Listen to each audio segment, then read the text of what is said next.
హల్లెలూయా. దేవునామానికి మహిమ ఘనత ప్రభావము కలుగును గాక. పరిశుద్ధ దేవుని యొక్క లేఖనముల నుండి దేవుని యొక్క వాక్యాన్ని మనం ధ్యానం చేద్దాం. 23వ కీర్తన 4వ వాక్యాన్ని ధ్యానం చేసుకుందాం. పరిశుద్ధ గ్రంథములో నుండి 23వ కీర్తన 4వ వాక్యం. గాఢాంధకారపు లోయలో నేను సంచరించినను ఏ అపాయమునకు భయపడను. నీవు నాకు తోడయ్యుందువు, నీ దుడ్డుకరియు నీ దండమును నన్ను ఆదరించును. చాలు. యేసుక్రీస్తు పేరిట మీ అందరికీ మరొక మారు నా శుభవందనాలు తెలియజేస్తున్నాను. దేవుని పిల్లరా, పరిశుద్ధ లేఖనములో దావీదు కీర్తన గ్రంథములో కీర్తనకారుడు ఇలాగా రాస్తూ ఉన్నాడు. ఈ వాక్యములో చూస్తే క్రీస్తు గొర్రెలకు చీకట్లో కృంగదీసి పరీక్షలు, చివరికి మరణము కూడా వాటిల్లుతాయి. కొన్నిసార్లు కీడు వారిని చుట్టూ ముడుతుంది. అయితే వారి కాపరి సర్వశక్తి గల సృష్టికర్త, ఆయన వారితోనే ఉంటాడు. వారికి భయం ఎందుకు? చాలా సందర్భాల్లో మనం చూస్తూ ఉంటే ఇక్కడ మాట్లాడుతున్న మాట, గాఢాంధకారపు లోయలో నేను సంచరించను, ఏ అపాయమునకు భయపడను. గొర్రెల కాపర్లు గొర్రె మందను తోలుకెళ్ళినప్పుడు అరణ్యములోనూ ఎడారిలోనూ లేదా బీడు పొలంలోనూ వారు గొర్రెలు కాస్తూ ఉంటారు. గొర్రెల కాపర్లకి భయం ఉండదు. భయం ఉంటుందంటారా? గొర్రెల కాపర్లకు భయం ఉండదు. వారు ఎందుకు భయపడరంటే, వారు ధైర్యంగా తమ మందను మేపుకుంటుంటారు. వారి చేతుల్లో ఒక కర్ర ఉంటుంది, దుడ్డి కర్ర. ఆ కర్ర కొంకెపు కర్రలాగి ఉంటుంది. ఆ కర్రతో ఈ గొర్రెల కాపర్లు గొర్రెలను అందని ఆహారం, వాటికి అందని చెట్టు కొమ్మలను ఆ కర్రతో, ఆ కొంకితో లాగి వాటికి అందిస్తూ ఉంటారు. గొర్రెలు ఆ కాపరి అందించిన ఆ కొమ్మల్ని, ఆకులను నెమురుతూ ఉంటాయి. కాపరి గొర్రెల మీదే దృష్టి పెడతాడు, కానీ తన ముందున్న లోయలను, రప్పల మీద దృష్టి పెట్టడు. మంద మీద దృష్టి ఉంచినవాడు లోయ మీద దృష్టి ఉంచడు. కారణం ఏంటంటే, మంద కాపు కాయేవాడు చాలా జాగ్రత్తగా ఉంటూ ఉంటాడు. అందుకే కీర్తనకారుడు అంటున్నాడు, గాఢాంధకారపు లోయలో నేను సంచరించినను, ఏ అపాయమునకు భయపడను. ఇతనికి భయం ఎందుకు ఉండదంటే, దావీదుకు తోడయ్యున్నవాడు జీవమగలిగిన దేవుడు. ఎవరు తోడయ్యున్నారు? జీవమగలిగిన దేవుడు తోడయ్యున్నాడు. ఆయన ధైర్యం అంతా, నా దేవుడు నాకు తోడయ్యున్నాడు కాబట్టి గాఢాంధకారపు లోయలో నేను నడిచిన, నాకు అపాయం అనే విషయంలో భయం ఉండదు. అపాయం అనే విషయంలో నాకు భయం ఉండదు. ఎందుకు భయం ఉండదయ్యా అంటే, ఆయన దేవుని చెంత దాచబడినవాడు. ఆయన దేవుని యొక్క రెక్కల నిండా దాచబడినవాడు. దేవుని రెక్కల నీడన దావీదుకు ఆశ్రయం కలదని, దేవుడు దావీదును రక్షిస్తాడని దావీదుకి దృఢమైన నమ్మకం ఉంది. ప్రియ దేవుని పిల్లరా, మనము కూడా చాలా సందర్భాల్లో, కొన్ని సందర్భాల్లో మొండిగా ప్రవర్తిస్తూ ఉంటాం. కారణం ఏంటంటే, మా దేవుడు మాకు తోడై ఉన్నాడు.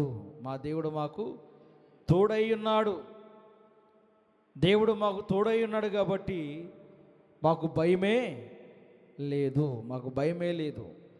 మేము భయపడం, మేము దిగులు పడం, భయము మాకు లేదు. యేసుక్రీస్తు శిష్యులు చెరసాల్లో వేయబడినప్పుడు వారు భయపడలేదు. వారు గాఢాంధకారపు చీకటిలో నెట్టివేయబడినప్పుడు భయపడలేదు. కారణం ఏంటంటే మా ప్రార్థన మా దేవుడు ఆలకించువాడు. మా ప్రార్థన దేవుడు ఆలకించి మాకు నెమ్మదిని కలగచేయుడను ధైర్యంతో వారున్నారు. ఈ మాట మనం చూస్తే, నీవు నాకు తోడయ్యుందువు, నీ దుడ్డు కర్రయు నీ దండము నన్ను ఆదరించును. దేవుని పిల్లలరా, దావీదు భక్తుడు అంటున్నాడు, నీవు నాకు తోడయ్యుందువు. నీవు అనగా దేవుడే.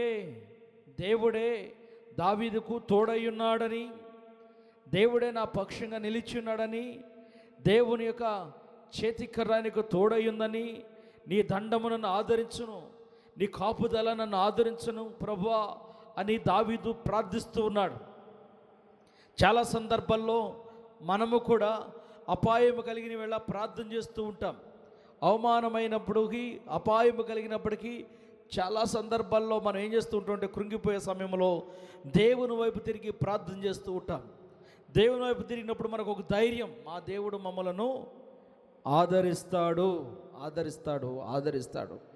దేవుడు ఆదరించేవాడు. దేవుడు తన హస్తాలను మన మీద చాచి ఉంచేవాడు. ఆయన దయగలిగిన రెక్కల నీడన మనల్ని కప్పి, ఆయన సురక్షిత కలిగిన హస్తాల కింద మనకి క్షమాధారము కలగచేయ దేవుడు. ప్రియులరా, ఈనాటి దినాల్లో చాలా సందర్భాల్లో శ్రమ వచ్చినప్పుడు మానవుడు ఎవరిని వెతుకుతూ ఉంటాడంటే, శ్రమ నుంచి విడిపించే వ్యక్తుల కొరకు వెతుకులాడుతూ ఉంటారు. శ్రమ నుంచి మమ్మల్ని ఎవరు కాపాడుతారు, మాకు కలిగిన ఈ బాధ నుంచి మాకు ఎవరు విడుదల కలగజేస్తారని అపాయములో మనుషులు వారి ఆలోచనతో వెతుకుతూ ఉంటారు. దావీదు భక్తుడు ఎలాగ మాట్లాడుతున్నాడు, గాఢాంధకారపు లోయలో నేను సంచరించెను, ఏ అపాయమునకు భయపడను. ఆయన అట్టున మాట, నేను గాఢాంధకారపు లోయలో చీకటిలో సంచరించిన, చీకటి కలిగిన ప్రదేశంలో సంచరించిన, బాగా గాఢాంధకారపు కలిగిన లోయలో వెలుతురుండదు. దేవుని పిల్లలారా, అటువంటి ప్రదేశంలో నేను సంచరించిన, నేను ఏం చేస్తానంటున్నాడు, ఏ అపాయమునకు భయపడను. కారణం ఏంటంటే, దేవుని యొక్క కాపుదల నాకు తోడయ్యుంది. యోబు గ్రంథము 3వ అధ్యాయము 5వ వాక్యం చూద్దాం. పరిశుద్ధ గ్రంథము నుండి యోబు గ్రంథము 3వ అధ్యాయము 5వ వాక్యం చదువుకుందాం. చీకటియు గాఢాంధకారమును మరలా దాన్ని తమ యొద్దకు తీసుకొనగాక, మేఘము దాన్ని కమ్మునుగాక, పగలు కమ్మినట్టు అంధకారం దాన్ని బెదిరించునుగాక. చూడండి భక్తులారా, యోబు మాట్లాడుతున్నాడు, చీకటి గాఢాంధకారము మరలా దాన్ని తమ యొద్దకు తీసుకొనుగాక, మేఘము దాన్ని కమ్మునుగాక, పగలను కమ్మినట్టి అంధకారము దాన్ని బెదిరించునుగాక. దేవుని పిల్లరా, మనిషి మనం చూస్తూ ఉన్నాం, ఒకేసారి ఆకాశం అంతా నల్ల మబ్బు కమ్మేసింది అనుకోండి, వెలుతురు ఉంటుందా, చీకటి అయిపోయిద్దా? చీకటి అయిపోయింది. మనకేం అర్థం కాదు, ఏంటి సడన్గా ఎంత చీకటి అయిపోయింది. అప్పుడు భయం ఉంటుందా, ధైర్యం ఉంటుందా? చెప్పండి. భయం వచ్చేసింది సడన్గా. ఆత్మీయ స్థితిలో, మన ఆత్మీయ జీవితంలో, మనం నడుస్తూ ఉన్న ప్రయాణంలో, ఆత్మీయంగా ముందుకు వెళుతున్న సమయంలో చీకటి కొన్ని ప్రయత్నాలు చేస్తూ ఉంటుంది మన మీద గెలవటానికి, మన ఆత్మ సంబంధమైన జీవితాన్ని పాడు చేయటానికి వాడు చాలా ప్రయత్నాలు చేస్తూ ఉంటాడు. వాడు చేసే ప్రయత్నాలు అలా ఇలా ఉండవు. వాడు ఏం చేస్తూ ఉంటాడంటే, ఏదేమైనా మీ ఆత్మ సంబంధమైన జీవితమును పాడు చేసి, ఆత్మ సంబంధమైన జీవితముని దేవునికి దూరం చేసి, లోక సంబంధమైన వ్యక్తులుగా బ్రతికి చీకటి సంబంధమైన వ్యక్తులుగా జీవించాలని వాడు ప్రయత్నం చేస్తూ ఉంటాడు. కానీ దేవుని పిల్లలైన వారు ఆత్మ సంబంధమైన వారిగానే బ్రతకాలి. ఇక్కడ యోబు మాట్లాడుతున్నాడు. ఆయన మాట్లాడుతున్న మాట ఏంటంటే, చీకటియు గాఢాంధకారం మరలా దాని తమ యొద్దకు తీసుకొనుగాక. ఎక్కడ తీసుకోవాలంట? ఎక్కడి నుంచి అయితే బయలుదేరి వచ్చిందో అక్కడికే వెళ్ళిపోనుగాక అంటున్నాడు. 10వ అధ్యాయం 21వ వచనం కూడా చదువుకుందాం. యోబు గ్రంథం 10:21 చదవగలిగిన వారు చదవండి. అంధకారము అంధకారము మరణాంధకారము గల దేశమునకు ఏమైందంట? అంధకారము మరణాంధకార గల దేశమునకు, అంధకారము మరణాంధకారము గల దేశమునకు, కటిక చీకటి అయి గాఢాంధకారమైన దేశమునకు,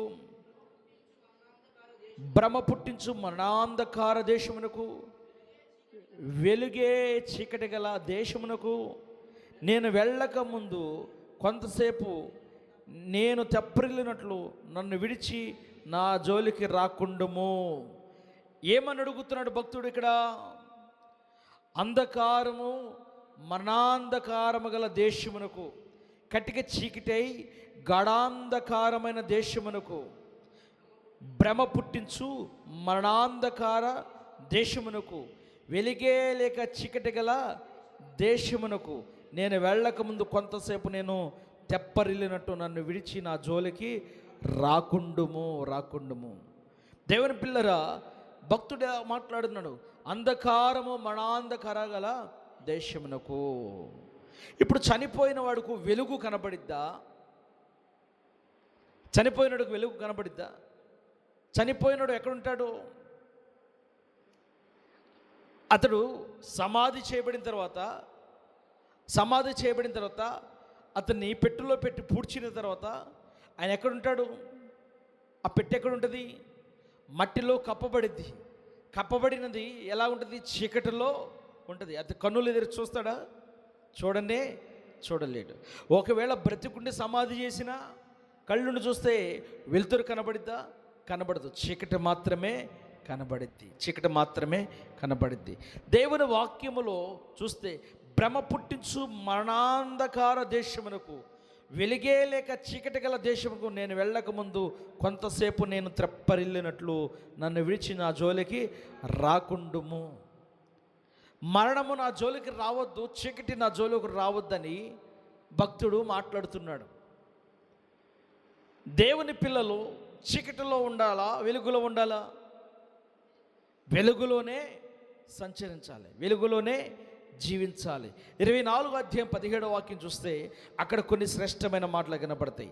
24:17 చూడండి. 24:17లో ఆయన మాట్లాడుతున్నాడు. ఏమంటున్నాడంటే, వారందరూ ఉదయమున మరణాంధకారముగా ఎంచుదురు, గాఢాంధకార భయము ఎట్టిదైనది వారికి తెలిసి ఉన్నది. వారందరూ ఉదయమున మరణాంధకారముగా ఎంచుదురంట. కొంతమంది ఏం చేస్తారు? భయానికి లోబడిపోయి ఇక నా పరిస్థితి అంతా దిగజారిపోయింది, ఇక మరణమే నాకు తటస్థించింది అనుకుంటూ ఉంటారు. దేవుని పిల్లరా, మరణము దేవుడిస్తేనే తప్ప మనిషికి మరణము రాదు. కొందరు దేవుడికపోయినా కొంత జీవితాలు చేస్తున్నట్టే బలవంతంగా మధ్యలోనే అర్ధాంతరంగా మరణిస్తున్నారు.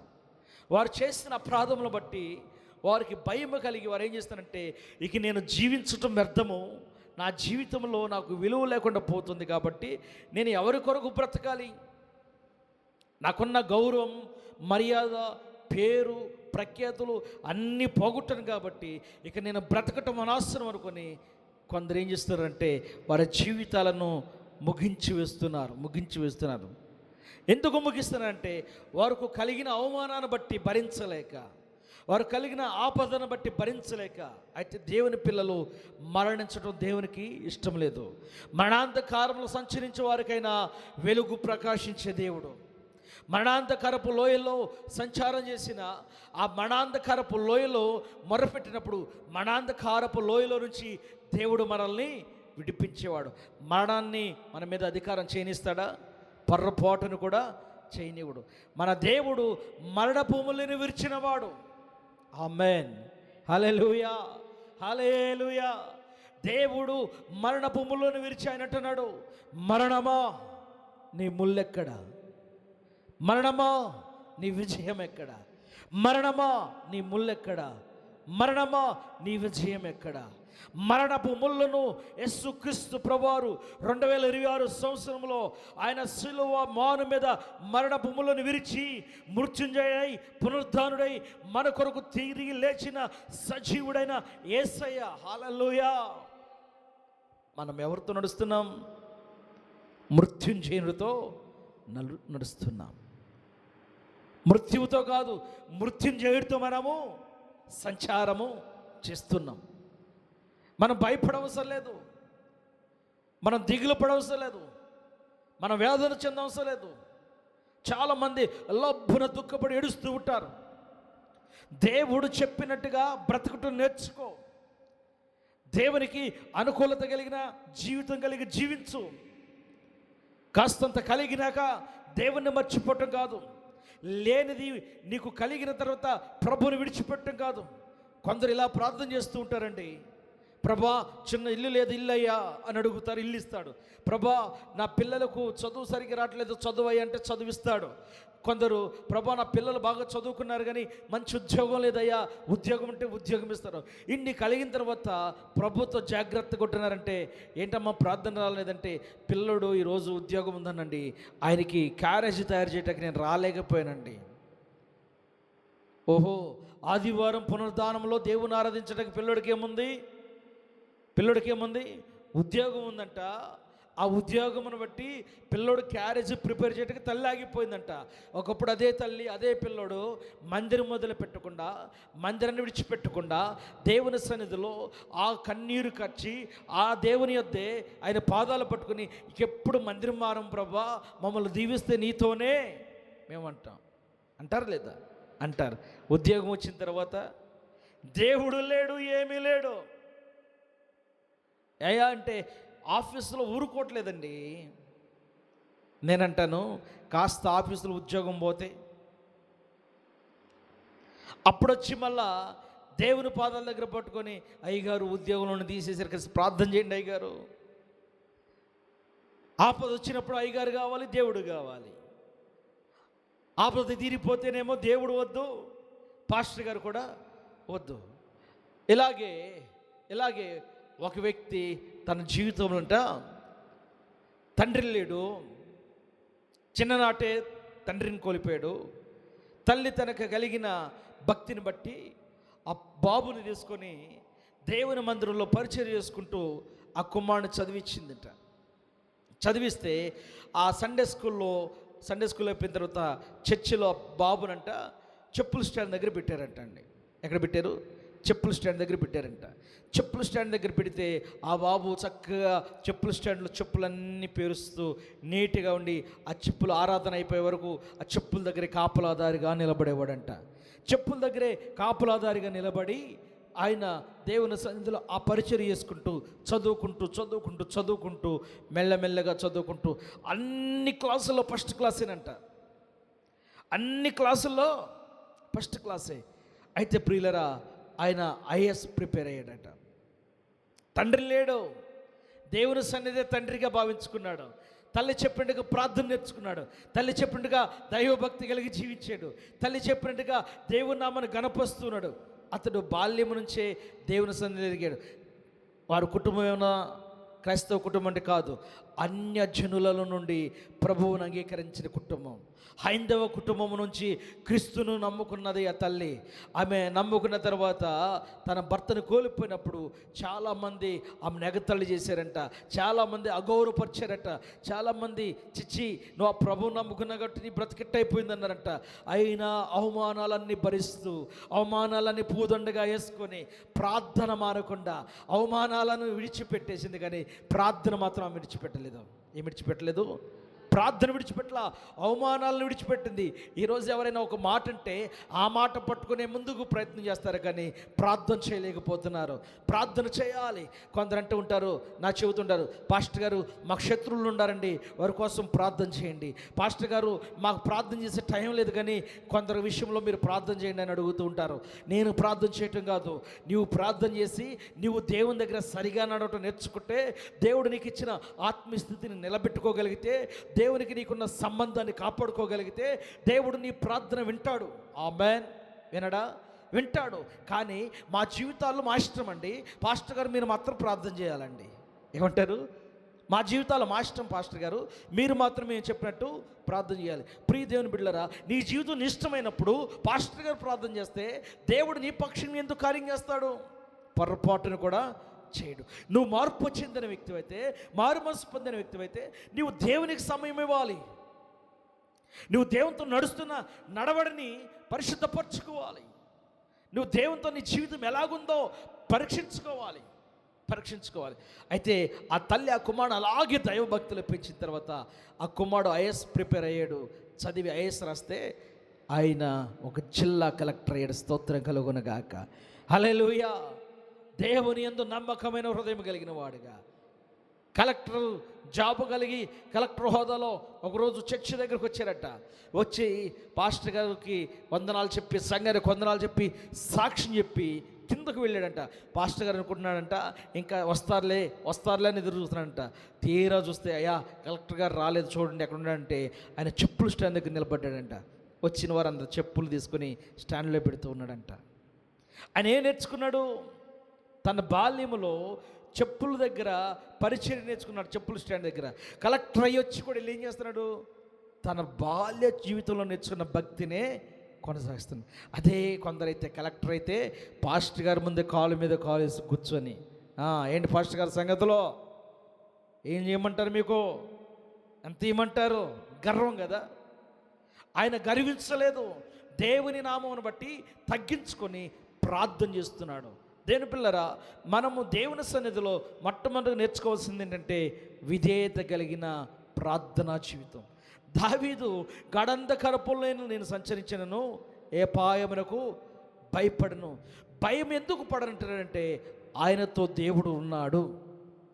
ఆయన ధైర్యం ఏంటి? నాతో దేవుడు ఉన్నాడు, నాతో ప్రభు నడుస్తున్నాడు, ప్రభు నాతో నిలిచి ఉన్నాడు, ప్రభు నాతో నిలిచే ఉంటాడు, నాకు భయము కలగనివ్వడు. ప్రభువారు ఆపద కలగజేసేవాడు కానే కాదు. గాఢాంధకారపు లోయలో కటిక చీకటిలో నేను నడిచిన, వెలుతురు లేని ప్రాంతంలో, వెలుగు లేని ప్రాంతంలో నేను పడి ఉన్నా అక్కడ దేవుడు నన్ను పైకి లేవనెత్తాడు. ఎలాగే అన్నలంతా కలిపి యోసేపును నీరు లేని గుంటలో పడవేశారు. నీరు లేని గుంటలో, చీకటి గుంటలో పడవేస్తే యోసేపు ప్రార్థన చేసుకుంటూ ఉంటాడు. యోసేపు ప్రార్థన చేసుకుంటూ ఉన్నప్పుడు గాఢాంధకారపు చీకటికి వెళ్ళిన ఆ గుంటలో నుండి ప్రభు బయటకు లేవనెత్తాడు. స్తోత్రం కలుగునుగాక. హల్లెలూయా. ఆ గోతులో నుంచాడు ఆ దేవుడు. యోసేపును ఆ గోతులో ఉంచలా. ఈ రోజుల్లో మనం మనుషులు ఏం చేస్తారంటే మన జీవితాన్ని అగాధంలో నుంచి చూసి ఆనందించాలని చూస్తారు. పడిపోయి ఉంటే మనల్ని గేలి చేయాలని చూస్తూ ఉంటారు. మనం అవమానించబడుతుంటే మనం చూసి చాలా కడుపార నవ్వాలి, మాకు ఇప్పుడు చాలా సంతోషంగా ఉందని అనుకుంటారు. కానీ ప్రియులరా, పడిపోయిన చోట దేవుడు నిన్ను ఉంచేవాడు కాదు. కారణం ఏంటంటే నీ ఆత్మీయ స్థితి గొప్పది. నువ్వు ఆరాధిస్తున్న దేవుడు గొప్పవాడు. నీ దేవుడు నిన్ను వెలుగులో నడిపించేవాడు తప్ప గాఢంధకారపు చీకటికి అప్పగించేవాడు కానే కాదు. మనం అనుకుంటాం ఇక నా బ్రతుకు అయిపోయింది అనుకుంటారు భక్తి లేని వాళ్ళు. లేదు, నీ బ్రతుకు అయిపోలేదు. నువ్వు పునరుద్ధానములో, పునరుజ్జీవములో సజీవునితో నువ్వు నిలిచున్నావు. దేవునికి స్తోత్రం కలుగునుగాక. హల్లెలూయా, హల్లెలూయా. మన దేవుడు మనలను ఆదరించి ఆదుకునే దేవుడై ఉన్నాడు. దేవుని పిల్లారా, కీర్తన గ్రంథం 3వ అధ్యాయం 6వ వాక్యం ఒకసారి చూద్దాం. కీర్తన గ్రంథము 3వ అధ్యాయము 6వ వాక్యము చూడండి. అక్కడ ఒక మాట ఉంటుంది. కీర్తన 3వ అధ్యాయము 6వ వాక్యము, 10,000 మంది దండెత్తి నా మీదకి వచ్చి మోహరించినను నేను భయపడను. ఎంతమంది అంట? ఎంతమంది? చెప్పాలి. 10,000 మంది మోహరించి, 10,000 మంది దండెత్తి నా మీదకు వచ్చి మోహరించినను నేను భయపడను. స్తోత్రం చెప్పండి అందరూ. హల్లెలూయా. ఎందుకు భయపడినట్టున్నాడు? 10,000 మంది దండెత్తి నా మీదకి వచ్చి మోహరించినను నేను భయపడను. కారణం ఏంటంటే ఆయనతో దేవుడు ఉన్నాడు. నా దేవుడు నా పక్షంగా నిలిచి ఉన్నాడు. నీకు ఆ ధైర్యం ఉందా? నీకు ఆ ధైర్యం ఉందా? ఆ ధైర్యం ఉంటే నువ్వు భయపడవు, ఆ ధైర్యం ఉంటే నువ్వు జడియవు. కొందరు అనుకుంటారు, నాకేంటి అపాయము, ఇప్పుడు నా పరిస్థితి ఏంటి అని అనుకుంటారు. కారణం ఏంటంటే వారిలో దేవుని శక్తి లేని వారు ఏం చేస్తారంటే భయపడిపోతూ ఉంటారు. మానవుడికి ఎప్పుడు భయం వస్తుందంటే వాస్తవంగా యథార్థతను కోల్పోయినప్పుడు భయం వస్తుందండి.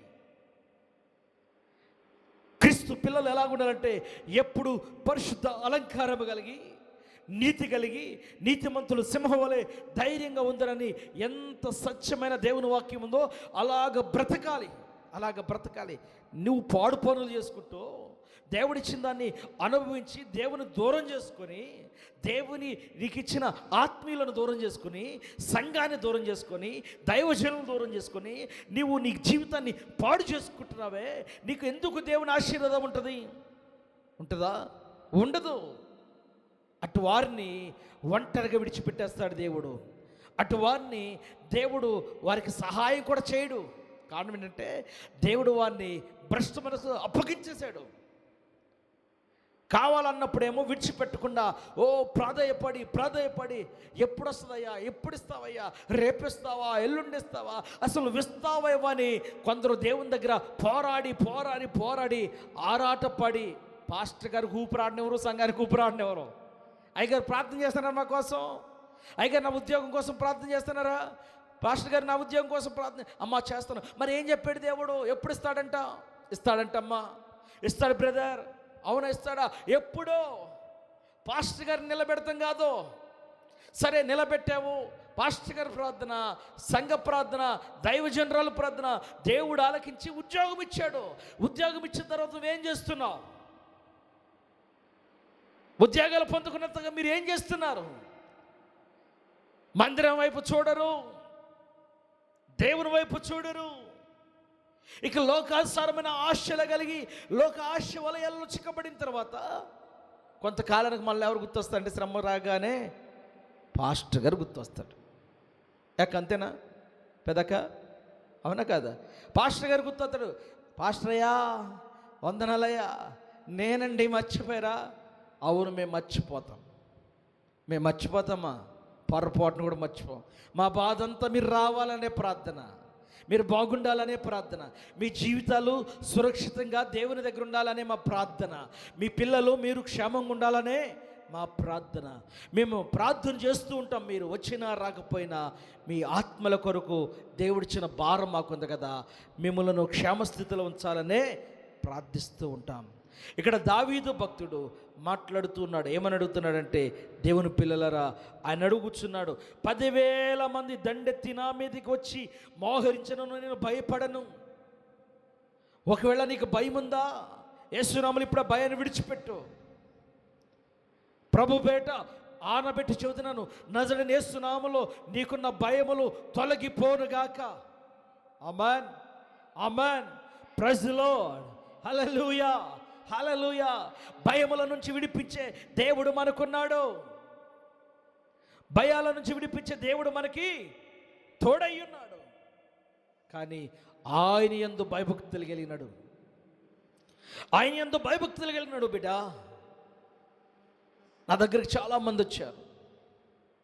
చాలామంది వచ్చి ఉద్యోగాల్లో పోయినప్పుడు వచ్చి ప్రార్థన చేసుకుంటే ఉద్యోగాలు వచ్చినాయి. కానీ ఈరోజు మన దగ్గర లేరు. వారు ఉన్నారా? లేరు. ఉద్యోగాలు రాకముందేమో మన దగ్గర ఉన్నారు. ఉద్యోగాలు వచ్చిన తర్వాత మనల్ని విడిచిపోయి మనకి అవమానాలు తీసుకొచ్చి పెట్టారు. వాస్తవం అండి ఇది.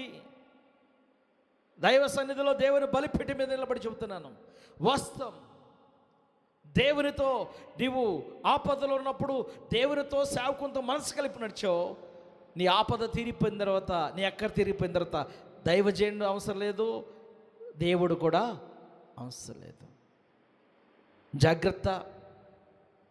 సంఘ పిల్లలారా, దేవుని పిల్లలారా, మన దేవుడు మన స్థితిని మార్చేవాడా కాదా? మన దేవుడు మన స్థితిని మార్చేవాడు, మనల్ని అవమానానికి అప్పచెప్పేవాడు కానే కాదు. 14వ అధ్యాయం 5వ వాక్యం, కీర్తన 14:5 ఒకసారి చదువుదాం. 14వ అధ్యాయము 5వ వాక్యం. ఎందుకనగా దేవుడు నీతిమంతుల సంతానం పక్షంగా ఉన్నాడు.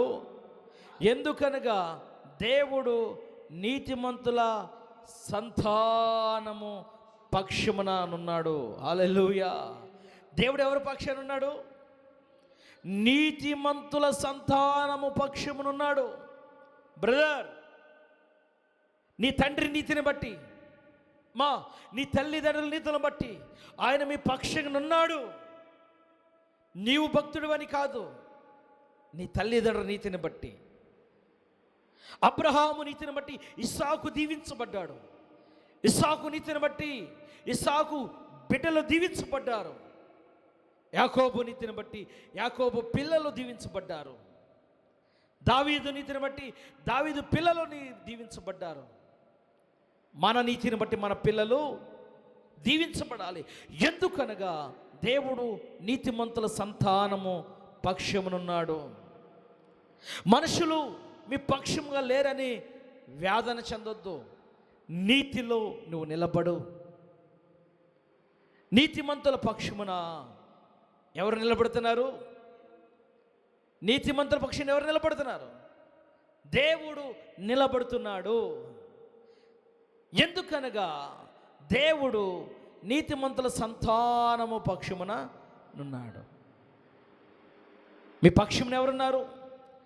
నీతిమంతుల పిల్లల పక్షమున ఎవరున్నారు? దేవుడు ఉన్నాడు. బంధువులు ఏదుంటే ఉంటారు, ఆస్తి ఉంటే బంధువులు మన దగ్గరే ఉంటారు.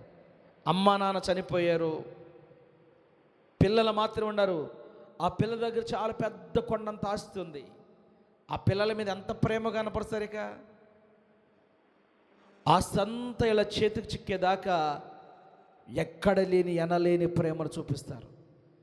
కాస్త ఆస్తి చేజిక్కిన తర్వాత ఆ పిల్లలను దయాదక్ష లేకుండా మెడ పట్టుకుని బయటకు నెట్టివేస్తారు. నీ దగ్గర ఆస్తి చూడట్లేదు, నీ తల్లిదండ్రుల నీతిని బట్టి దేవుడు నీ పక్షాన ఉంటానంటున్నాడు. హల్లెలూయా. దేవుని పిల్లరా, మనము మన పిల్లల కొరకు నీతిమంతులుగా నిలిచి ఉండాలి. మరణము వరకు, నీ చివరి శ్వాస వరకు నీతిని విడిచిపెట్టొద్దు. పాప సంబంధమైన లోకములో నువ్వు చూడొద్దు. నిన్ను ఎందుకు నజరేయుడైన యేసు ప్రభువారు పాపంలో ఉన్నప్పుడు విడిపించాడు తెలుసా? నీలో నీతి లేదు కాబట్టి ఆయన నిన్ను నీతిమంత సంతానంలో చేర్చుకొని, ఆయన నీతి కలిగిన వాడు కనుక ఆయన నీతిని నీకు పంచి పరిశుద్ధపరిచి నూతన జీవితాన్ని ఇచ్చి నిన్ను నీతిమంతుడికి నిలబడటం అంటే నీకెందుకు బాధ? మరలా ఎందుకు లోకాన్ని ప్రేమిస్తున్నావు? ఎందుకు శాపాన్ని ప్రేమిస్తున్నావు? ఎందుకు అక్రమాన్ని ప్రేమిస్తున్నావు? అక్రమ జీవితం నీకెందుకు? అయ్యో, అది లేకపోతే బ్రతకలేవా? బ్రతకలేకపోతే ఇక్కడ, బ్రతకలేకపోతే అక్కడ ఏడుస్తావు. అగ్ని ఆరదు, పురుగు చావదు. ఈ శరీర దేహమును క్రీస్తు కొరకు భద్రపరచుకోవాలి, పరిశుద్ధపరచుకోవాలి.